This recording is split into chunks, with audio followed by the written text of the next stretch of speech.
সার্থকভাবে constitution তৈরি করবে, তখন তারা আবার নির্বাচন দিয়ে আসবে।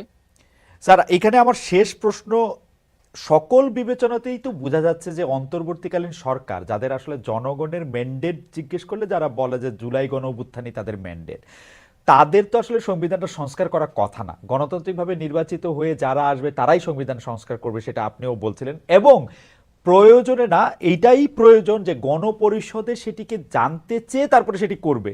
সেই ক্ষেত্রে এই সরকার আসলে সংবিধান সংস্কারের দায়িত্বটা নিল কেন নিজের হাতে? এবং জিজ্ঞেস করলে তারা খুব ক্ষেপে যায় স্যার।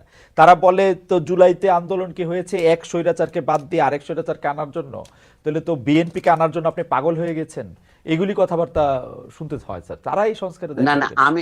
আমি এই সমস্ত অনির্ধারিত কথা নিয়ে মন্তব্য করব না। আমি শুধু দুটো উদাহরণ দিই আপনাকে। জি। পৃথিবীর যে সমস্ত দেশে বড় বড় বিপ্লব হয়েছে, হ্যাঁ। ইংল্যান্ডে হয়েছে, এর হুম। আগে নেদারল্যান্ডসে হয়েছে, হুম। এরপরে ফ্রান্সে হয়েছে, রাশিয়া হয়েছে, চীনে হয়েছে, আর ছোটগুলো বাদ দিচ্ছি আমি। এইগুলিতে হচ্ছে কি, যেমন রাশিয়ার উদাহরণটাই দেন, যেটাকে আমরা বলেছি সমাজতান্ত্রিক বিপ্লব। তার আগে এটা গণতান্ত্রিক বিপ্লব সেখানে হয়েছিল। জারকে যখন ক্ষমতাচ্যুত করা হয় 1917 সনের ফেব্রুয়ারি মাসে, হুম। হুম। তখন একটা অস্থায়ী সরকার হয়েছিল ক্যারেনস্কি নামক এক ভদ্রলোকের নেতৃত্বে। হুম। 8 মাসের মধ্যে অক্টোবর মাসে, রাশিয়ার অক্টোবর মানে আমাদের নভেম্বর মাসে আবার বিপ্লব হয়ে যারা ক্ষমতা গ্রহণ করে, তারা কিভাবে সংবিধান প্রণয়ন করেছিল তখন। রাশিয়া, এই যে আমরা সোভিয়েত ইউনিয়ন বলি, সোভিয়েত মানে হচ্ছে পরিষদ।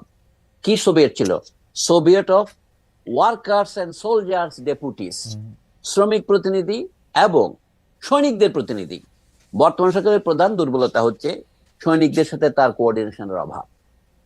যদি তাদের নিজেদের, যেমন ইরানিরা যখন বিপ্লব করার পর গোটা সেনাবাহিনীকে কর্তৃত্বে নিয়েছে এবং তারা রেভলিউশনারি গার্ড করেছে, বর্তমান সরকার সেরকম করেনি।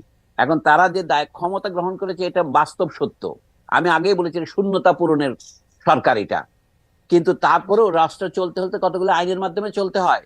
পুরনো আইনগুলো কিন্তু চলছে সব জায়গাতেই। 1972 কি হয়েছিল বাংলাদেশে? প্রেসিডেন্টের একটা অর্ডিন্যান্স দিয়ে বলা হয়েছিল লজ কন্টিনিউয়েন্স অর্ডিন্যান্স, হুম। অর্ডার, তাই না?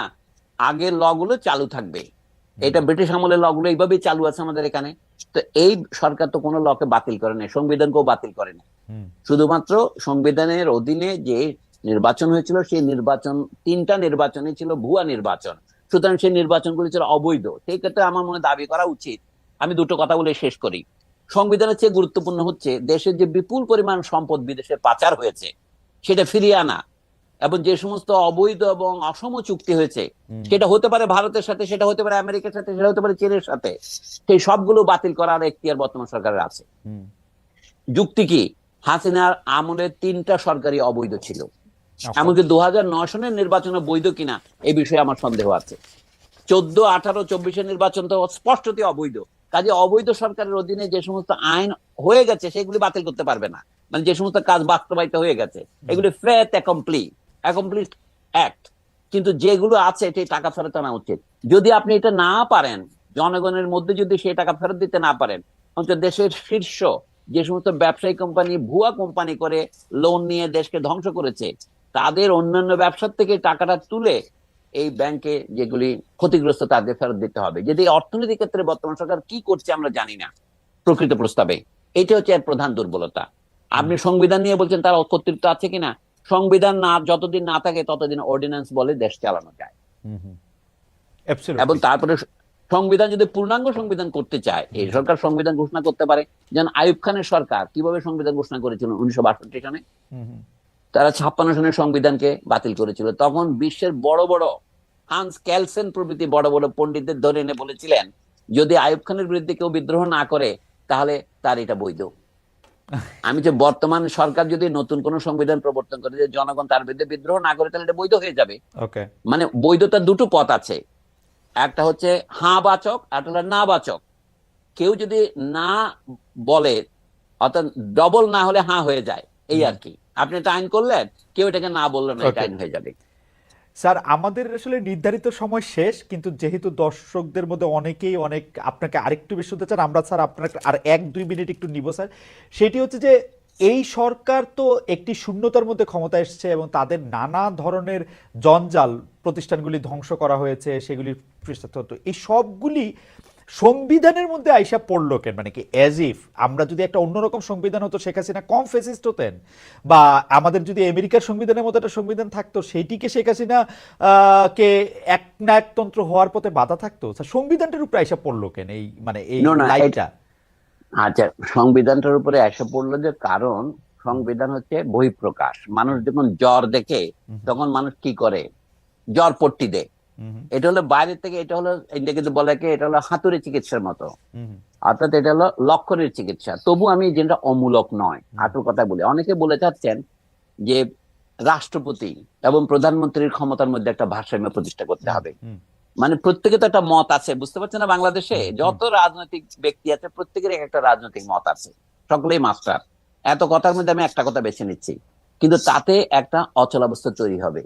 যদি ইতিহাস থেকে আমরা একটু একটু শিক্ষা গ্রহণ করি, ধরুন মার্কিন যুক্তরাষ্ট্রের প্রেসিডেন্টকে এত ক্ষমতা দেওয়া হলো কেন?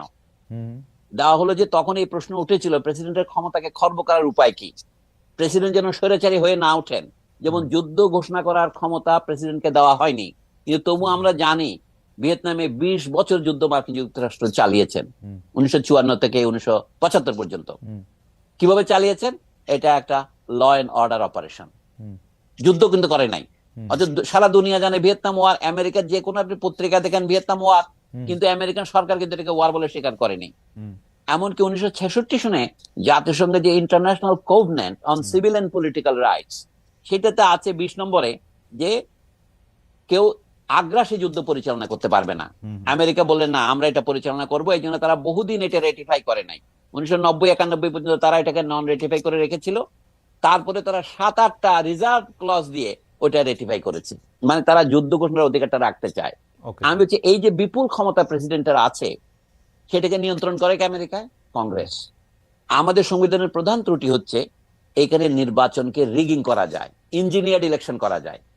এটা প্রধানমন্ত্রীর অধীনে থাকলেও হবে, প্রেসিডেন্টের অধীনে থাকলেও হবে। উদাহরণ দিয়ে বলি, শেখ মুজিবুর রহমান প্রথমে এসেছিলেন প্রেসিডেন্ট হয়ে, তার অনুপস্থিতিতে তাকে রাষ্ট্রপতি ঘোষণা করা হয়েছিল। তিনি যখন ফিরলেন কয়েকদিনের মধ্যে, তিনি 2 দিনের মধ্যে পদত্যাগ করে প্রধানমন্ত্রী হলেন। তারপরে তিনি যে শাসন চালালেন, তারপরে তিনি 1975-এ এসে তিনি নিজেকে আবার প্রেসিডেন্ট ঘোষণা করলেন। আপনি বলুন এখন কোন আমলে স্বৈরাচার কম হয়েছে, শেখ মুজিবের প্রধানমন্ত্রিত্বের আমলে না রাষ্ট্রপতিত্বের আমলে?